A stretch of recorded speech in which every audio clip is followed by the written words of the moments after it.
ज्याप्रमाणे मराठा समाजाला हैदराबाद गॅझेटनुसार ओबीसीत आरक्षण दिलं, त्याचप्रमाणे हैदराबाद गॅझेटनुसार बंजारा समाजाला अनुसूचित जमातीमध्ये वर्ग करण्यात यावं, अशी मागणी करीत बुलढाणा जिल्ह्यातील लोणार येथे बंजारा समाजाची बैठक संपन्न झाली।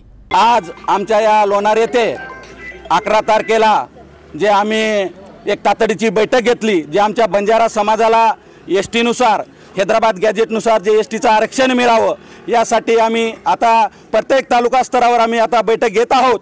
ज्यावेळेस आम्हाला मुंबई गाठण्याची वेळ येईल त्यावेळेस आमचा समाज हा लाखोच्या संख्येने मुंबई सुद्धा जाम करायला घाबरणार नाही आणि ती तयारी पूर्वतयारी म्हणून आज जी बैठक झाली। आज आमचा हा जो जनसमुदाय बंजारा समाजाचा महिला पुरुष आणि नायक कारभारी हे जे तांड्यातली सगळी मंडळी जी उपस्थित आहेत आणि आज आम्ही याच्यानुसार आम्ही सरकारला हे करतो, आदेश देतो, निवेदन आपलं आवाहन करतो की मुख्यमंत्री साहेब आता बंजारा समाजाचा अंत पाहू नका। जसं मराठा समाजाला तुम्ही आरक्षण दिले तसं आमच्या सुद्धा बंजारा समाजाला द्या। येणाऱ्या निवडणुकीत आम्ही तुमचे खंबीरतेने पाठीमागे उभे राहू, नाहीतर अन्यथा आम्हाला आमच्या पद्धतीने बंजारा स्टाईलने आम्हाला तुम्हाला उत्तर द्यावं लागेल, अशी मी तुम्हाला विनंती करतो।